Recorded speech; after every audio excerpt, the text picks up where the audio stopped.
Straight up out the Congo, man. Here to let y'all know, bro. Y'all better pay attention to this Boss TV. Boss TV Live, Square Business. Y'all pay attention. I'm talking about Silky J with my guys from the Congo, bro. Shout outs to the people. Boss TV Live. Boss TV, Square Business A1, it's going down. Okay. Everybody. Thanks so much. Que le bon Dieu vous soit agréable. Merci beaucoup. Merci à mon beau-frère. Lui-même, le Boss Live TV. Solo boy, ok, Olan.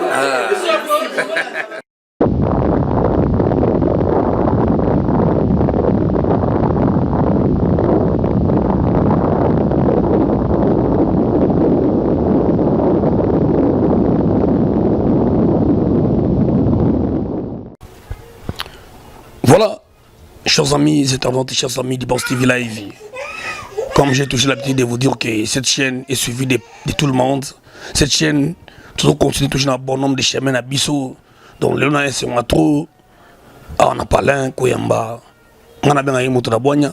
Mais sauf que ce n'est pas sa première fois qu'il y a les gars dans l'émission. Les gars déjà Boyebi, Papa Willy. Toi, on est permis à Bozolanda.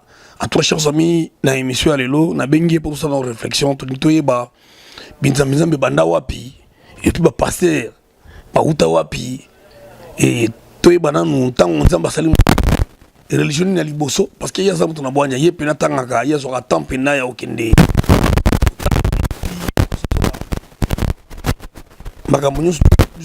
parce que biso botami lobi awa mais yepe ata moto botami lobi koleka yango to invité lelo abisa biso tango nzamba sali mokili et religion ni ba ki tout ça ba belé puis na kotika yala na vidéo ya pasteur moko boni santé boni libota santé ça bien santé très bien ndo moni qui mezali merci papa Willy tout ça en 2018 na habité lem sous tout le monde a quitté. On est bien en plateau d'Abisso. Moi, je suis préparé ma case. Oh, un combattant après. Après, question sur où tu répondre, mais à développer en gros. Nangolo en Zambie. Je rappelle que tu as toujours dans le site www.bosstvlive officiel à la Kalamazumbo et toujours que ça là où il y a malam Katina Libota et surtout dans la communauté congolaise. Et pas Willy, ça fait combien de temps qu'il est en Amérique? Bon, toujours dans 5 ans, ça fait 4 ans déjà, tu vas aux États-Unis, toujours dans 5 ans. Yeah. Alors, tu es banane. Moi je pense que yo ozamuto yo tanga ose documentara trop et oyebi mambele peut-être kolega pena ngai na benga ko pona tuna na ngina yeba tango Jésus Christ assisibisyon na ye ba yuda mabomiye akufu pe asekwi ngina yeba na lera netu ya keidi kolo netu yebi na mikoba. L'église de Jésus-Christ qui est dans le monde.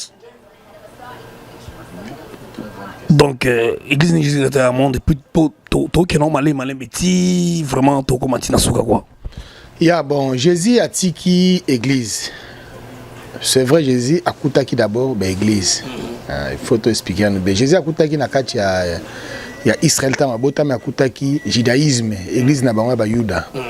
Baboti na yepe bazaki koke na religion wana donc Joseph na Marie bana koke na religion wana ya ba Yuda chaque fois bana okende yango komona Jésus tant que si 8 jours bakendaki na ye kuna po bakata engenga bakata engenga donc circoncision quoi ba maki na tant bakata engenga c'était ça mais Jésus tant azo kende tant azo abandi ministère parce que abandi ministère na Bible ezolo ba environ 30 ans mais bah préciser s'il avait 30 ans, mais bah il a environ 30 ans, soit 31 ans, soit 29 ans, on suppose comme ça.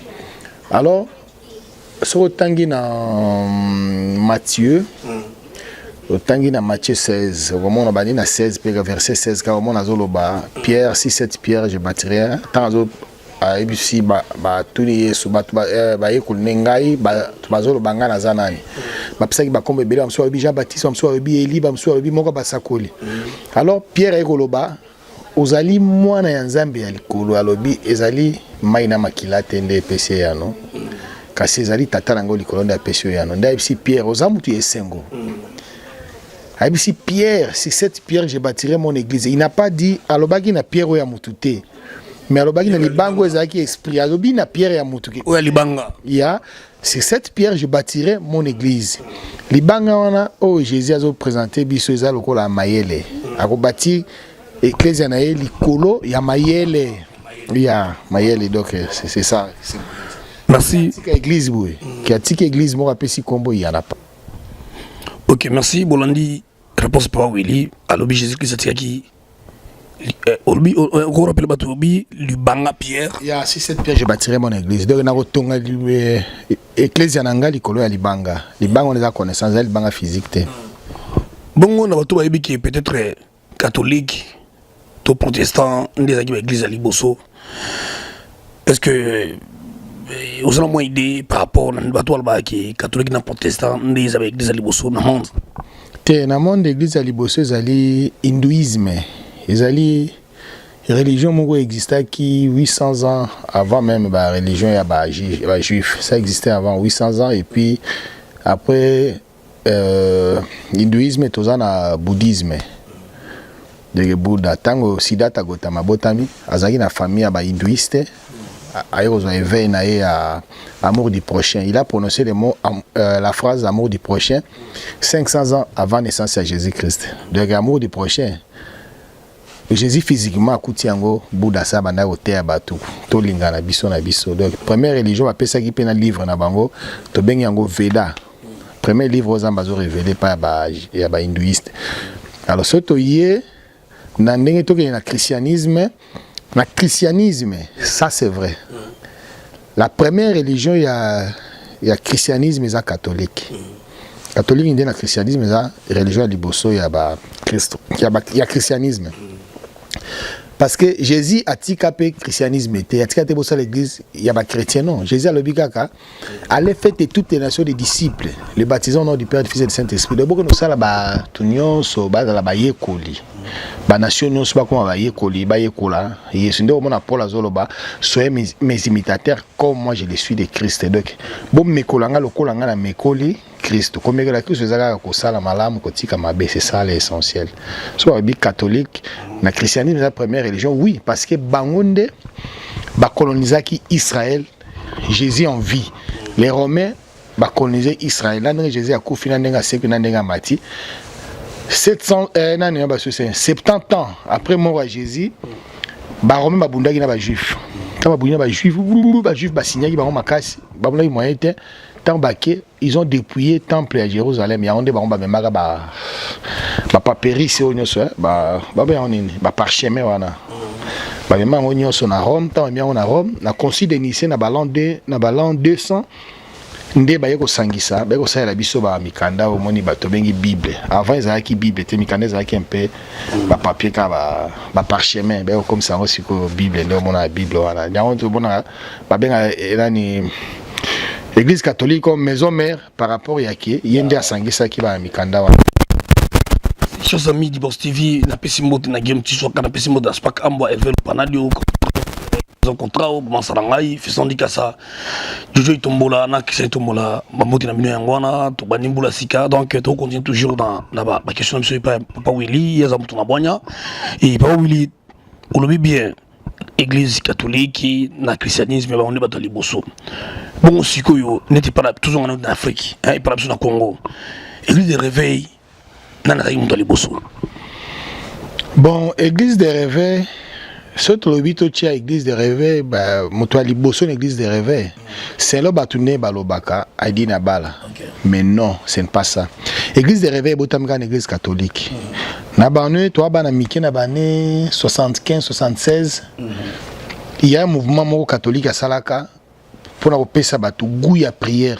Après ça, un mouvement tombé en des groupes de prière. Et ça qui sous papa moko mokambi église catholique au moins na avenue place Afandi à René Ragabagène. Et au moins mouvement né au bout tablo mo ya bakizito ba noirité, tablo mo ndengwana. C'est l'histoire comme ça. Alors, Aïdi Nabala Otozo Benga, père de l'église de Réveil, il y a Iziro, pas à Moutia, Iziro Kuna, Moutia, il y a Otuele. Il y a Zalaki catholique. Donc, au début, il ne priait pas, Zalaki Moutouma, Makasi Banin. Il y avait un prêtre à Théaka. À Mémé, il y a un groupe de prière. C'est par après, ils ont visité, ils ont côté à Kinshasa. Tant on est à Kinshasa, sur le moment où on a Willery, vide Maurice Alagawana. Kabamba rompe Willery. Tant on a été à Yemba Mzembo Nemingi, Zambi Malamu, Malamu, Zambi. Alors, il faisait beaucoup de miracles tant on Yemba Mzembo.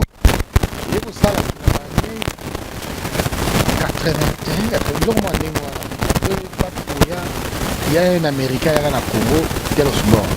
Donc Telosbon, papa Edina Bala, papa Kilani. Alors, tellement il y a des Américains, un complexe congolais, bazoyer le coup la paix. Il y a Telosbon. C'était un Américain, ça comme vieux. Je ne sais pas si ça c'était comme ça. Une église de réveil. Batuming babimi na sambe malamu omona ba molangi ba soni tous ces bateaux nyonso zomona ba kombo na Congo na batona nyonso presque babimi na Merci. Je pense que le gouvernement est satisfait parce que ma question n'a pas réponse à yango. Nous trouvons toujours na katika Amazon mbogi le gimior de lengi petit boulot à presse et la RTNC la chaîne la plus suivie on a planète na biso aux États-Unis donc nana oboya yonani. Donc si on fait ça, on continue ma question parce que mon ibiso, toujours l'information est source parce qu'il est là. Dans mon lobby avec Nabala, le père de l'église de réveil, je crois qu'il y a beaucoup de belé. Papa où il est ça junior, aux bien, le nom de Congo, l'église est commis, n'ayez mon orchestre, ça dit qu'ils ont beau chaque jour. Alors, moi je pense que c'est qui n'ayez bon Stephen Aya qu'on voit vérité. Et puis passer belé balinga na bongati mais on a peine à balinga na bongai parce que biso sara musala tout le ratu babo solo eza wapi. Alors chers amis, ndenge na Congo l'église botami ndenge pe na poto comme botama,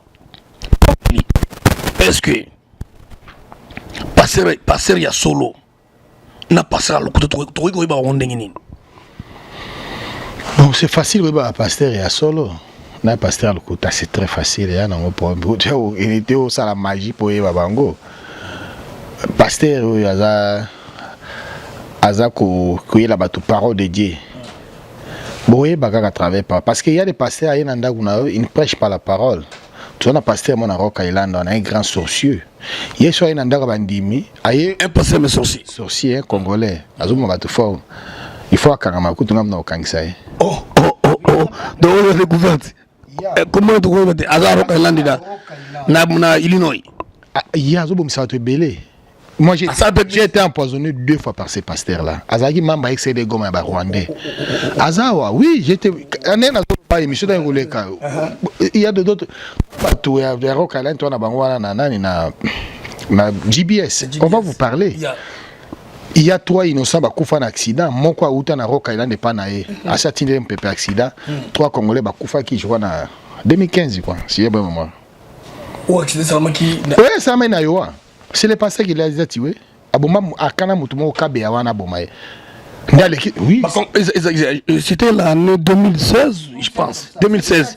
Oh, Bakoufa qui wana. Abandon un accident, pour la Koufate. Namutu ke finana, Bozamba, le bité, Hitango. Namone comme Inda. Papa il m'a posé sur toute l'émission au Caran, tout le monde. On l'a mis sur point. Il y a un moment battu. Puis c'est sorcier, papa tu n'as qui va. Et puis moi n'en a yé. Sur les images ya matango, on a moi un garçon moi me cousse boy. A kenabe comme ma cercueil. Donc aïe bien. Non mais ma cercueil a monté à outa na ilinana noana. Mais oui, chez moi taboma battu. C'est ça les sorciers. Vraiment positif la vérité, il pas na biso to bombaraté. Donc on place mais est-ce que va passer à malam tout le en Amérique va passer puis à malam bazali non? Ba passer est bien bazar. Tout ça rappelle ça. Oui, dans le monde il y a ba pasteur. Ba révélation c'est bimé belé. Ba pasteur comme le nom na 87 96 na français ya biso ya belge 96% ya ba pasteurs congolais sont des sorciers. 4% des bazala bien. C'est rare. Si tu dis exemple 10 pasteurs congolais c'est pas mon bazala bien. Majorité des sorciers. Les associés ba sorciers. Mon so do papa dit na bana papa kelani. Ba sala ki nzambe ninge sengela ki. Babimisi bana. Alors eloko mo esama na Congo to bano benga ligue. Bato nyo so azaki na ligue ezaki ligue ya ba sorciers. Bato nyo so azaki na ligue wana nde babandaki ko initier baninga. Au moins na ligue wana tant continue zo boya makambo na bango bakomaki na guerre makasi na Kutino. Au moins bakomaki na guerre makasi na ligue wana mo ba contre ye. Donc il y a Congo où tout le monde est tout c'est les sorciers. Bakabonaka tout moment pour un bongo kaka. Ba wela kelo msute kaka mbongo, basi mbongo, basi mbongo, basi. Il n'y a rien de spécial. Ba koko teo nini. En tout cas musique na église ba kende no ga soko lingi, kende go kende te okoma ba comme solo ko les. Au conseil ba dans l'église ou ba dans l'église. Bon, je ne conseille pas les gens de sortir à l'église, mais l'église a bien ressentir qu'il y a mamazan bizali. Il mo ko mona kaka ya wazambe afandi, ya wazambe. Ceux qui ya rotonga pas ya oyo. Aki rotongo pas ya honnête pasteur ya Roka Island wana. Mais non. Il y a aussi nous des ordres forts. Église a na plus de 400 membres bato nyonso na bakabwana. Bato tout wana bakabwana. Je t'ai vous dit, ils ont ba bomba te. Ils ont ba bomba te. So utolobi catholique na réveil. Réveil l'église catholique na kindokiti. Et solo. Catholique aux hommes ils ont ba prêtre de ba kotaka na magie. Mais rêve nani réveil ezali association ya bandoki ka ba faina bango ba sanga. Le ba se planoter. Comment va se plaindre ngai? C'est magamaza mais toi on peut pas se plaindre. Ba ina na bango, ce n'est pas un problème. Ba ina mais on peut la vérité. Église de réveil na Congo. Papa Ezea ko compter. Tous les pasteurs basali combo, tous sont des sorciers. Quand on va au Bayewa. En États-Unis. Tout le monde na Rock Island. Je ne fréquente pas vraiment des églises. C'est difficile. On a mon na Rokende, même à na Kalamazo, on a Rokende peut-être na kena na prier na mon na caméra. Dans la majorité Rokende na hôtel. En tout cas, chers amis, tous au toujours. À toi, Papa Willy a Missi. Mais non. Regarde un peu ces gens. Comment on a Moutoukou, on a côté la monde de pasteur. On a eu du bateau, bateau sambelate. Bateau réfléchir mieux. Collègue, quand tu une église, bateau thé à bateau. Qu'est-ce qu'il prêche? Bah, il y a une bibliothèque. Les lois on a monde, sur hôtel, les lois monde de Fongoli, on a dit en Europe. Les lois on sait pas en Europe par rapport aux États-Unis. Europe, bazar n'a pas avancé. N'a mon bateau bengana. Pasteur ou alors, télémélé. Athée. Arrêtez à batonine. Surtout qu'il y a des Deutéronome, il y a le voisin des faux corporels, côté à Batouté, Ndundu, Koka, côté à Batouté, pour on va dire. Ça pas beau, il musala. Il y a des versets, il y a des versets, ça m'a attendu la verset au Kima. Bakoté à thé. Tant que le thé à qu'est-ce qu'il fait? Non. Et là, on a reçu Nani Degonanga Choms. Il y a les églises, Kamata Koutou, moi si on a bana, vous priez. Autant l'église, oui, vous priez. Ceux qui ont l'action église, vous allez sentir ça, il y a des sérieux. Parce que l'église congolais, il n'y a pas de sérieux. Si vous appelez Kidiba, pasteur, à tout le monde, si biloko. Boye, oh, mon pagan, on a été bangon de champion. Je vous dis. En tout cas, chers amis, Papa Will, la monnaie bataille, mon matin. Bazana cousine na bango. Cousine na bango. Cousine na bana na ye quoi. Mwana moka mwasi akobenga mwasi na ye tata mwasi. Bana misato batambo na cousine na bango wana na ye pe passer atambo na cousine. Et c'est ça normal. Bazo sangisa yo na bana no bozo sangisa mwasi. Bozo sentir on est. En tout cas, chers amis, namoni Papa Willy, je crois que nous qui m'a reçu ma belle formation tout donc ils ont pas la libre il y a même pas la souka de canne na loba Papa Willy ozo ceux qui bossent Steven Lobi ou bossent Steven Loba est-ce que t'as na loba on a kosaka bana nzambe so lobo fungola miso neti passer ya Roka Island ne Papa Willy Lobi na una ibi masolo anti mais na ligne quand même Papa Willy ngana yo église wana na molini il y a une église té ils ont la place pour pesa mindele parce qu'il y a place au Bosambela ba tout ba kimat église et tika famille na yé moi si na bana donc moi si na spécialiste à pesa bana ba tukindo kina ka église moi si a pasteur donc ba témoignage za so ke na Rock Island Moline donc témoignage à pasteur on est fan de Karabou c'est un danger prochainement to patana kombo na nini c'est sigane il y a jamais to kangama kala mingi te pour na kaba viol mais na lingi nanu le rôle bon ngikede na lingi papa Willy autant vidéo oyo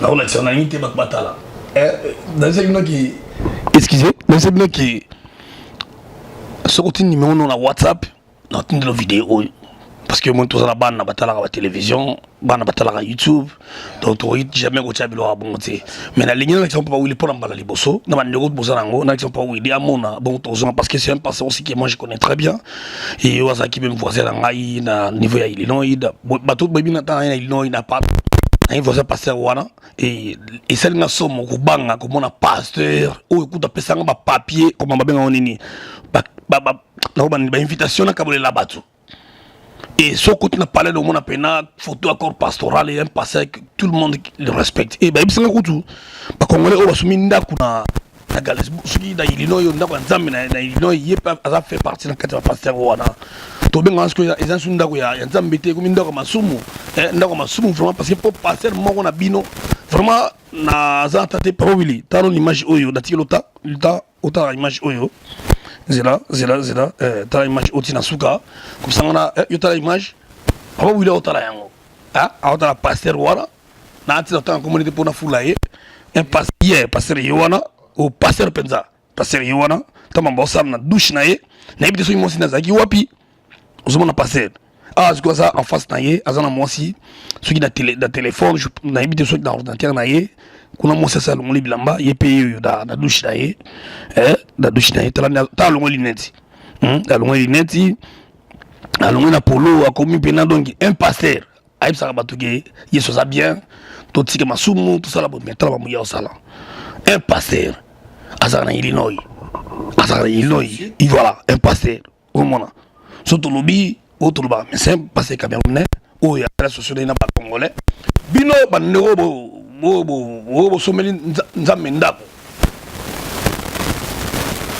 vraiment tata ko na binote tout ça musala ngana bunisa na binote nga problème na vérité botala pasteur na bino soit les pasteur na bino ne ndako bosombi wana na Illinois wana ya ndako nzambe totala yeawa tala mambo sala oza montage oyo isa montage ne papa Willy otala boto na bonya oza somo papa Willy ko même pas ko akoki même pas ngisi pasteur o pasteur pasteur yeyo vous comprendre donc tant tu es na internet tu es né pour tout tu es né pour peuple congolais à azaki libati bino bomo ndé boza yuma menzo boza ba vrai yake bolé l'absolu d'esprit donc papa Willy aux amont commentaire au passer pena on a preuve aux amont commentaire baza gère kakozi wanati sorcier baza moto toko garder té na communauté na biso faut longola e parce que omoni tant l'église zaï na ngwana tant toujours kola toi catholique protestant islam kimbanguisme kozomona l'église on ezaki normal ils avaient église vivement au monde maintenant ou ils avaient église tant que longwe na église tant que église de réveil et au début c'était bien papa qui nazo pata ba kombo wana omona papa kelani aussi papa edi na bala c'était bien au départ ozomona ezaki nango bien ozomona ma okene église ya papa qui na zambe malamu tango zalaki au début wana vous sentez vraiment il y a Dieu na yembeli kaka nzembo ozomona ne bazo binela vous sentez Dieu mais oyo ozomona na ke soki na église na wenge yang basuma makasi balaki kutuna wenge bango bazo binisa tukoleka na wenge kuti hôtel maté ba wenge nyonso ne hôtel maté bazo bina de vous sentez que awa présence nzambe ezate on a bango bazo yembela nzambe et puis so ozu banzembo na ba yembaka avec beaucoup de défauts moi ba yembi azali ko ya mwana nzambe ba yembi bien azali ko ya mwana nzambe bazo zila mwana nzambe azako ya bakoyemba sur place comme on va changer Yesu azali awa Yesu azali goya mais comme ils azali awa na o azakoya tu vois pas ces gens là sont des malades il y a beaucoup de chansons comme ça maté apesa na otina hein kamata simba lipampoli mazwa les gens sont kena l'église bazo comme ça ba boule ya ko sakana pété ozala mobola kamata simba lipampoli ma utazane ka pauvre. Tu vois, les autres là na Congo, catholique ata autofingaka eta musi batu. Ole bino tabo kangata minoko. Bo telemi pe ko isa batu non, batu batambula te. Non, batu batambula pona intérêt na bango. Eza constitutionnel, mi beko ya mboka na biso lobi, so moni moyen te peuple faut atele ma tambula. Bo pexi batu batambula pona nini. Liberté d'expression. Tane ba komisi batu. Pona nini? Baliaki ba 50 000. Pona 50 000 oyo zui, osuma mutuka, obakisanda ku musuna kisasa. Opekisi batu batambula batu bazaka ndengo wana ok toi na prison na ça na mission to le gars esclavagisme j'ai dit na Congo ku esclavagisme leki o tout moi na esclavagisme mosengo alobi yango toza na prison à ciel ouvert de batu na Congo ba na prison à ciel ouvert ba prisonnier pour la nini église catholique nazo c'est pas na pasteur mon na été sur Hollande qui pasteur mon à niveau ya France Tchatumba bazo la maître moko boye Churamboma bazo ka émission bazo loba pasteur en soit dévoilé Tumba wa combattant ya est-ce qu'il y a bien pasteur bon ya zo loba ndenge bunga kinzela ndenge babande ko zo bandimi na ko sala tout mon dimi comme esclave ba prière à lokuta ko comme ça mon dimi esclave mon dimi ko tosa yo ko le quand même mon dimi zo tosa pasteur ko le quand même mobali na ye ozomona bazo comme ça basi bato banda ko bateti il a dit azolo bango clairement tout semble qui mabe ngana zongi sima na kosala sumi sala wana te ozopane so akene église mo noté ya muninga ne pasteur wana de qu'il faut pesa e fi mo ya bien église oba talaka ne ba comment ozo bana batu comme ça bana batu esclave en tout et pour tout bazo china bino mbongo ba china bino nzoto tout donc mutuku tazominga che col pastoral ka babenga pasteur non linga to babenga otana kombo na yo ke ole ka babenga ko pasteur pour ça ba aventure par exemple il y a pasteur il y a na ngiso da beto mo sete buti ko sabiso ah surtout dans les États-Unis ba ko amuso ma berger muso za archbishop muso za ancien wapi ya buzo ba to mona o sala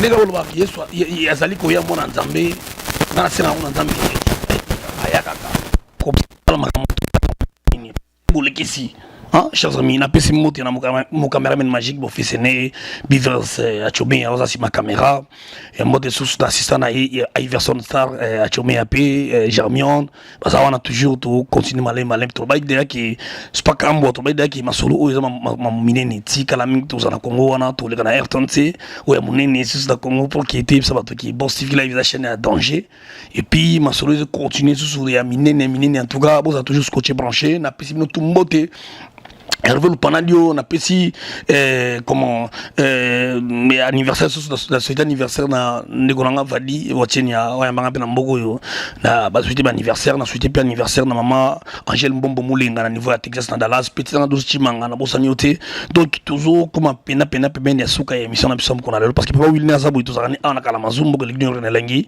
elle nous tambe ngaye donc c'est pas que ces ali vraiment na sima émission oyo bo poser to kozongi sur na plateau parce que ndeko dunia ndeko dem namba papa Willy yo je pense que lelo ezaki to le pasteur to la l'église de réveil nengi papa Willy a symboli mais moi question mon tigali papa Willy ozomona te que niveau ya liro le pasteur boki na ngo ego risque pe mon appel un jour surtout ka wana poto pasteur mati na bisi ka longo da tauti na carte obele la auto ya na bisi vraiment yo risque bon da habiter bater déjà na sina moni en va roter na ndé passer mon en France à roter na je crois na ndi na ba o ce château rouge j'ai vu ça pasteur a télé mazobele la batou ba okamwa e la bisi non na après des quelques congolais ba temi alors ba paroma baza okamwa e problème c'est ça na ndenge nini elo ngana ngalo bela omoni mboka na biso Congo zamba saki biso grâce na mambo ebele ya koyeba bible mambo ebele bible pour fongolango spirituellement et fongomaki na Congo plus précisément na Kasai na Mweneditu. Ça m'a pensé intelligence mais so mona papa yaki 2 fois na Congo, c'était pour kutana mutu mo na bomna no kombo na ye. Ya zambi passa bendaye. Le problème c'est quoi? Ce qui est le Congo est maudit. Église des réveils ndé ba maudire Congo, ba maudire ba politiciens, ba maudire tout. Église des réveils quand on mona kawana. Pas ceux na Congo, c'est l'église des réveils. Avant l'église des réveils to souffrir na biso boité, église des réveils ça église d'aliénation. Baza ko éléné ba tout mentalement. Vous comprenez? Ba pasteur baza talaka na repesa histoire mo eleka na église mo na commune à Kinshasa. Pasteur aye aisa ba s'aimer. Abi s'aimer loko nyos et loko za ya motuya. Il y avait une maman qui a un sachi bakanga un congélateur on a dit les sarabango une veuve là maman tali nanda ko eloko ni ya motu ya zakanango o etangi saraba na classe ezate tellement balina bango trop azwa congélateur na munene wana akenda ko semer en église et kotisa ye pasi moko na ndaku ya kosakana te jusqu'à ce que maman alela pasteur a occupé sangazo atika pe kozong c'est le congélateur wana te mundimi mususu na mawa nde asombela maman na congélateur mususu apesi maman wana pour faire vivre na bana na eba ça na bango ba mai wana regardez niveau ba pasteur ba koma nango ya ko semelo wa motuya so zo semengo pa ya motu be pa nzambe puis ba pasteur wana ba kabakate to andaki pasteur mususu amona zo bela na télévision beti ba journaliste français be ko zo image pour appeler ça soki $100 c'est bon pour soigner mon na kufa pasteur abimisa bon na été to ba pasteur l'église à Satan, c'est Satan qui dirige l'église au sommet. Le sommet écoute bien. Sommet écoute là non la moki, l'église à Satan, l'église il y a crime, ils ont créé ba crime moko ya kosakanate, ba crime sexuel, ba crime mental, ba spirituel, ils ont boma batou sur tous les plans. Il n'y a rien de bon là-bas. Vraiment, pour comme une question de ça Papa Willy, je pense que biso c'est la tango et bon internet na auto mais là mais question sur les abonnés. Expliquer non batou bata la Boss TV tout le monde biso ça la biso va gérer ensemble. Tango ba ke nazu appel nzamba benga na sala église soit bazaki ensemble. Pas mon abonné ko bimote nazu appel nzambe. Ngine banon appel en ngozakaron nini et puis ce qui va passer pour là vraiment si y aura moyen moi je se rappelle bo chata riko autant nzamba bengio na télé na mo rappel wana ou chata riko na téléphone comme ça que ça peut appel on ezarame autant na zuka Dieu m'appelle ça rondeni c'est ça bien mais OK musika c'est effectivement ça m'a benga bato voir nzambe za spirituel oyoka ngata yo okoko yoka nzambe nzambe abenga ba pele bele nzamba ko nano lotando toté l'autre l'autre na moi pour vivre en réalité surtout que na Job 33 14 15 Amazon